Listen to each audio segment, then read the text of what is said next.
Au nom du Père et du Fils et du Saint-Esprit, Amen. Grande joie d'être là avec toi en ce jeudi.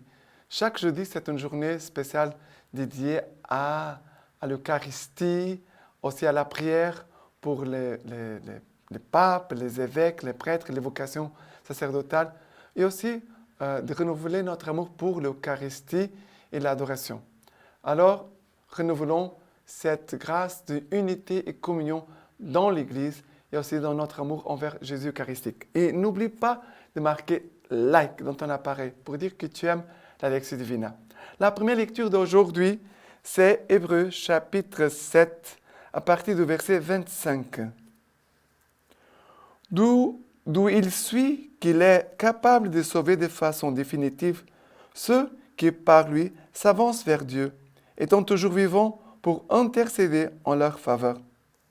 Oui, tel est précisément le grand prêtre qu'il nous fallait, saint, innocent, immaculé, séparé désormais des pécheurs, élevé plus haut que les cieux, qui ne soit pas journellement dans la nécessité, comme les grands prêtres, d'offrir des victimes d'abord pour ses propres péchés, ensuite pour ceux du peuple, car ceci, il l'a fait une fois pour toutes, en s'offrant lui-même.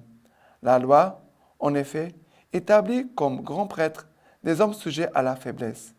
Mais la parole du serment, postérieure à la loi, établit les fils rendus parfaits pour le monde éternel. Un chapitre à ajouter à ces discours. Nous avons un pareil grand prêtre qui s'est assis à la droite du trône de la majesté dans les cieux, ministre du sanctuaire et de la tente, la vraie, celle que le Seigneur, non un homme, a dressée. Tout grand prêtre, en effet, est établi pour offrir des dons et des sacrifices, d'où la nécessité pour lui aussi d'avoir quelque chose à offrir. À la vérité, si Jésus était sur terre, il ne serait pas même prêtre, puisqu'il on a qui offre des dons, les dons conformément à la loi. Cela assure les services d'une copie et d'une ombre des réalités célestes, ainsi que Moïse, quand il eut à construire la tente, on fut divinement averti. Vois, est-il dit en effet, tu feras tout d'après les modèles qui t'a été montré sur la montagne. Mais à présent, le Christ a obtenu un ministère d'autant plus élevé que meilleur, et l'alliance dont il est le médiateur est fondée sur des meilleures promesses. Alors ici, toute cette lettre aux Hébreux nous parle du sacerdoce du Christ dont nous, les prêtres, moi je suis prêtre, dont nous recevons cette grâce du sacerdoce du Christ pour être à l'image et ressemblance du Christ, lui, le grand prêtre éternel. Mais nous devons aussi imiter le Christ. C'est lui notre modèle de sacerdoce. Et ici, il nous dit, oui, tel est précisément le grand prêtre qu'il nous fallait, saint, innocent, immaculé, séparé désormais des pécheurs, élevé plus haut que les cieux. Et nous devons regarder ici les attributs donnés à Jésus, mais pour dire pour nous aussi, nous sommes prêtres et sommes des hommes faibles et pécheurs, nous devons aussi suivre ces chemins. Ça veut dire, nous devons être saints, vivre la sainteté, une bonne conduite, un bon témoignage, comme chrétiens, comme prêtres, comme enfants de Dieu. Innocents, ça veut dire de ne pas garder le mal au-dedans de nous, ne pas garder le mal, ni souhaiter pas du mal à personne. Ça veut dire que le mal n'est pas entré en nous, et comme il n'est pas en nous, il ne va pas aussi produire de mauvais fruits. Immaculé, ça veut dire garder notre pureté. Nous devons garder notre virginité, notre chasteté, notre pureté dans notre corps, dans notre âme, dans notre pensée, dans nos actions, dans nos paroles, dans nos désirs. Et aussi séparer désormais des pécheurs. Ça veut dire que je dois me séparer du péché. Nous devons aimer les pécheurs, mais de vivre les péchés avec les autres pécheurs. Et parfois, on peut se laisser entraîner par les autres et de commettre les mêmes péchés que tous les autres font. Nous devons faire attention de ne pas vivre mêlés avec des choses saintes et de l'ordre du péché dans notre vie. On doit nous séparer du péché. Et ici dit, élevé plus haut que les cieux. Ça veut dire que notre cœur doit être élevé plus haut que les cieux parce que nous appartenons au Seigneur et nous vivons de son amour. C'est cela, un prêtre. Nous vivons de l'amour de Dieu. Nous ne vivons pas des choses de cette terre. Nous ne vivons pas en fonction des créatures, ni des biens passagers de cette terre. Voilà, que le Seigneur vraiment, ici nous parle du Christ, mais que nous devons vraiment imiter les réalités des cieux. Moïse a copié le modèle de la tente, ça veut dire de l'église, du sanctuaire. Il a dû copier. Mais nous devons copier plus que les choses matérielles. Nous devons copier les vertus du Christ.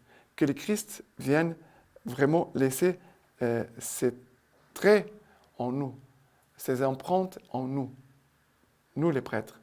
Que nous soyons tous des saints prêtres pour la gloire de Dieu et pour l'édification des autres. La première lecture. Maintenant, le psaume d'aujourd'hui, c'est le psaume 40, à partir du verset 7. Tu ne voulais sacrifice ni oblation, tu m'as ouvert l'oreille. Tu n'exigeais holocauste ni victime. Alors j'ai dit, voici je viens. Au rouleau du livre, il m'est prescrit de faire tes volontés. Mon Dieu, j'ai voulu ta loi au profond de mes entrailles. J'ai annoncé la justice du Seigneur dans la grande assemblée. Vois, je ne ferme pas mes lèvres. Toi, tu le sais. Ils jubileront et se réjouiront en toi, tous ceux qui te cherchent. Ils rediront toujours, Dieu est grand, ceux qui aiment ton salut. Alors, nous les prêtres, nous devons soutenir les âmes qui sont autour de nous, dans nos communautés, dans nos paroisses. Nous devons les soutenir en disant, Dieu est grand. Dieu est grand. Ça veut dire que Dieu est plus fort que nos soucis. Dieu est plus fort que nos faiblesses. Dieu est plus fort que toutes les épreuves. Dieu est plus fort que tout. Nous devons nous appuyer sur la puissance de Dieu. Son amour, il est tout puissant. Et son amour en nous peut nous donner la force de surmonter tout obstacle. Nous, les prêtres, nous sommes comme des ponts entre le ciel et la terre. Nous devons lier les hommes à Dieu, approcher les hommes de Dieu et de dire, Dieu est grand. Dieu, il est grand. Son amour, sa fidélité, sa tendresse et ses bienfaits sont plus grands que cette terre. Nous devons soutenir les gens dans la foi, dans l'espérance, dans le Seigneur. Maintenant, l'évangile d'aujourd'hui, c'est Marc, chapitre 3, à partir du verset 7. Jésus, avec ses disciples, se retira vers la mer et une grande multitude les suivit de la Galilée et de la Judée, de Jérusalem, de l'Idumée, de la Transjordane, des environs de Tyr et de Sidon. Une grande multitude, ayant entendu tout ce qu'il faisait, vient à lui. Et il dit à ses disciples qu'une petite barque fut tenue à sa disposition à cause de la foule, pour qu'il ne l'écrase pas. Car il en guérit beaucoup, si bien que tous ceux qui avaient des infirmités se jetaient sur lui pour le toucher. Et les esprits impurs, lorsqu'ils les voyaient, se jetaient à ses pieds et criaient en disant, « Tu es le Fils de Dieu. » Et il leur enjoignait avec force de ne pas le faire connaître. Alors, première chose, ici il dit, il avait toute une grande multitude qui venait de plusieurs endroits parce qu'ils avaient entendu tout ce qu'il faisait. Alors, d'abord, la Lectio Divina, le contact avec la parole de Dieu chaque jour, c'est pour nous permettre d'écouter Dieu nous dire ce qu'il fait. Ce n'est pas ce que Jésus a fait, c'est ce que Jésus fait aujourd'hui. Partout sur la terre, cette parole, elle est en train de produire des grands miracles, des actions dans les cœurs des gens. Parce qu'il a des miracles qui ne se voient pas, qui se produisent dans les cœurs des personnes. Et la première chose, ils avaient entendu ce que Jésus faisait. Et alors, ils s'approchent de lui. Écouter la parole de Dieu va produire toujours un désir de s'approcher de Jésus. Et après, Jésus va se mettre dans une barque parce qu'il avait une foule immense qui l'écrasait.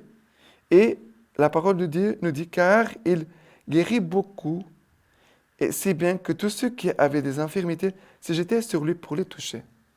C'est cela l'attitude de l'homme de foi. Il se jette sur Jésus, se lance à ses pieds pour les toucher. Aujourd'hui, tu peux aller dans ta paroisse, aller à l'église, tu peux toucher l'autel, tu peux toucher peut-être le tabernacle, tu peux toucher Jésus. Mais tu peux aussi toucher Jésus dans la personne du prêtre, tu peux toucher Jésus dans la personne de ton frère, dans la foi. Nous pouvons vraiment que nos mains soient si pures que la façon dont nous touchons les personnes soit vraiment comme Jésus qui va les toucher. Et non, parce qu'il y a beaucoup de personnes qui touchent les autres d'une façon impure, d'une façon intéressée, mais nous pouvons aussi toucher et de permettre à Jésus de venir opérer, de réaliser des grandes grâces dans la vie des autres. Nous devons être si purs, si chastes, que la grâce de Dieu passera par nous. Mais nous devons être très prudents, car aujourd'hui dans l'Église, partout dans le monde, on entend parler des scandales, des abus d'autorité, des abus sexuels à cause des ministres du Seigneur, qui n'ont pas encore cette pureté, cette sainteté, et pour cela, parfois, vont s'approcher des personnes, mais non pas comme Jésus. C'est pour cela que nous devons prier beaucoup aujourd'hui pour les prêtres, pour que vraiment ils soient au service du royaume et qu'ils soient des canaux vraiment de la grâce toute puissante du Seigneur. La lecture patristique d'aujourd'hui, c'est de Saint Fulgence. Il faut remarquer d'abord que dans la conclusion des oraisons, nous disons « Par Jésus-Christ, ton Fils, notre Seigneur ». C'est donc par lui que nous offrons les sacrifices de louange et de prière, parce que c'est par sa mort que nous avons été réconciliés avec Dieu, alors que nous étions ses ennemis. C'est par lui, en effet, qui a daigné devenir victime pour nous, que notre victime peut être agréée par Dieu. Ainsi aussi, Saint Pierre nous exhorte-t-il ainsi. Vous aussi, soyez des pierres vivantes qui servent à construire le temple spirituel, et vous serez les sacerdoces saints, présentant des offrandes spirituelles que Dieu pourra accepter par le Christ Jésus. Telle est la raison pour laquelle nous nous adressons à Dieu le Père, par Jésus-Christ notre Seigneur. Et maintenant, je vous laisse la bénédiction par les mains toutes pures de la Vierge Marie. Que Dieu Tout-Puissant vous bénisse et vous garde, le Père, le Fils et le Saint-Esprit. Amen.